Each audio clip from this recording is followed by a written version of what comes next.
Yann.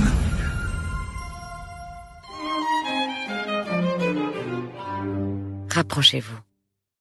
Summer recula sur la pointe des pieds et s'arrêta à quelques centimètres de lui. Elle percevait la chaleur qui émanait de son corps. Penchez-vous. Elle obéit, consciente du spectacle qu'elle lui offrait. Écartez les jambes. Il avait ainsi une vue plongeante sur son intimité. Il lui caressa la fesse gauche, d'abord légèrement, comme s'il en explorait la peau satinée, puis plus brutalement.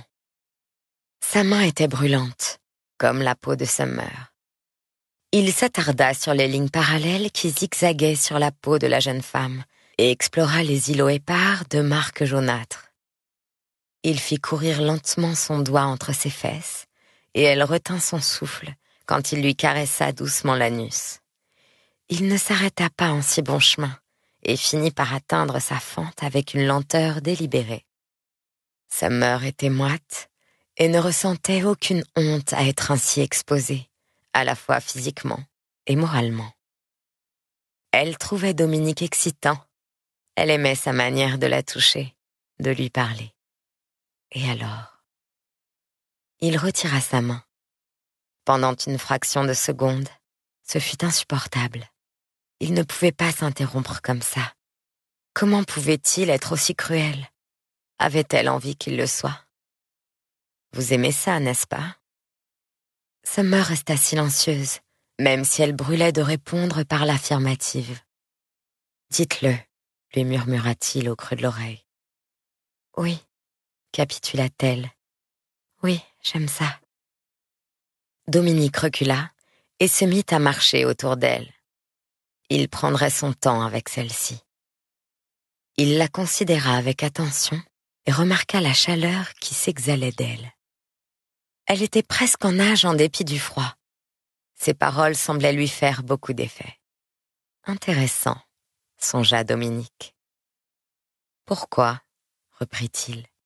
Je ne sais pas. Dites-moi ce dont vous avez envie, insista-t-il. Summer avait mal aux jambes, mais elle ne bougea pas, appréciant le courant d'air créé par le mouvement circulaire de Dominique, qui, pour proche qu'il soit, ne la frôlait jamais.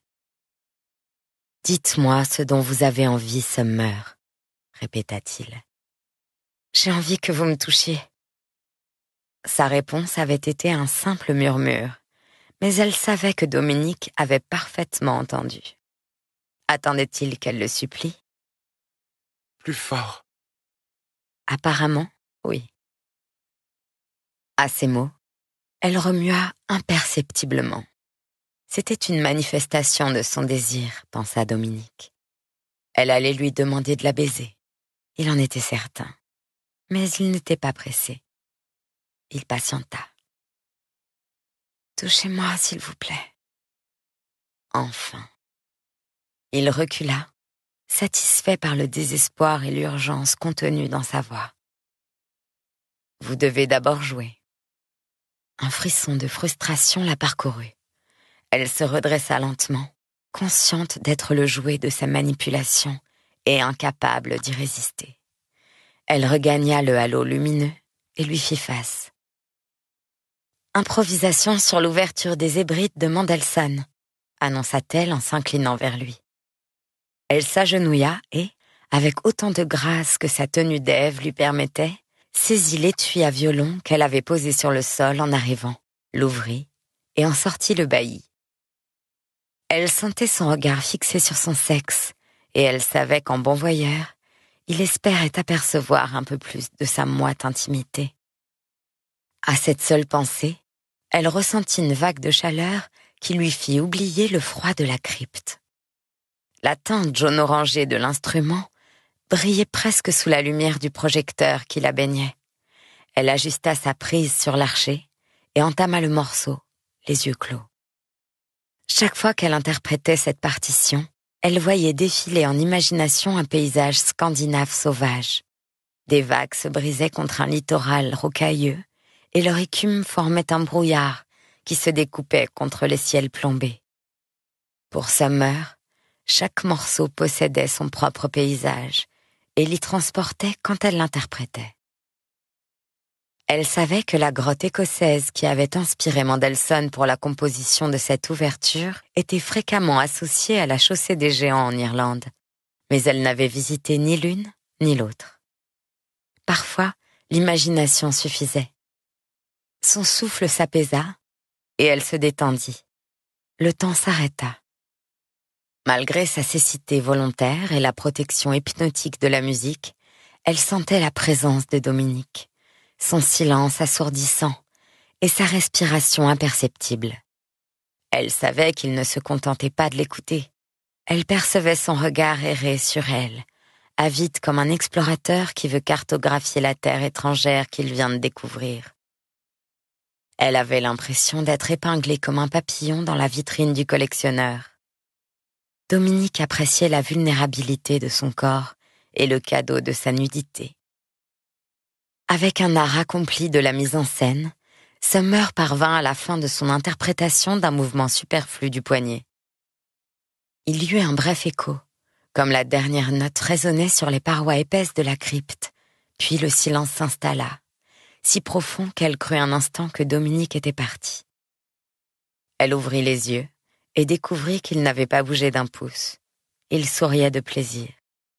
Il l'applaudit alors avec une lenteur délibérée. « Bravo », la félicita-t-il. Summer répondit d'un hochement de tête, comme si elle était sur une vraie scène. Elle se pencha pour ranger le précieux instrument, consciente que dans cette position, ses seins se balançaient, comme animés d'une vie propre. Elle reporta son attention sur Dominique, attendant une remarque, mais il demeura silencieux. Elle passa la langue sur ses lèvres sèches. Elle avait l'impression que la chaleur qui émanait d'elle formait comme un halo autour d'elle, comme un extraterrestre dans un film de science-fiction ou un scientifique irradié après une catastrophe nucléaire. « Exquise », finit-il par murmurer. « La musique ou moi ?» demanda-t-elle aigrement. « Les deux le sont. »« Merci. Je peux me rhabiller ?»« Non », riposta-t-il sans ciller. Il s'avança vers elle avec la grâce dangereuse d'une panthère qui fond sur sa proie. Summer leva les yeux vers lui et le regarda bien en face. Pas question de capituler. Elle sentit de nouveau une vague de chaleur la submerger. Dominique la prit par l'épaule, la fit pivoter et l'inclina devant lui, face au mur, une main sur sa hanche. Summer fut secouée par une décharge de plaisir. Elle avait envie de le regarder, mais elle savait qu'il n'aimerait pas ça. Elle garda les yeux rivés sur le sol. Un bruit de tissu et, avant qu'elle ait pu comprendre ce qui se passait, elle sentit le sexe de Dominique à l'orée du sien, si proche qu'il la frôlait. Si Summer bougeait de quelques millimètres et reculait, elle le sentirait en elle. Mais il ne lui avait pas demandé de le faire. « Est-ce que c'est ce que vous voulez ?» interrogea-t-il. « Dites-le. »« Oui, » murmura-t-elle, incertaine de sa capacité à retenir un gémissement si elle élevait la voix. « Oui, quoi ?» Summer ne pouvait plus attendre. Elle recula légèrement, mais elle avait à peine eu le temps de percevoir la chaleur de son membre qui l'attrapa violemment par les cheveux et la repoussa contre le mur. « Non, » dit-il d'une voix rauque, « il faut me demander. Qu'est-ce que vous voulez ?»« Baisez-moi, s'il vous plaît.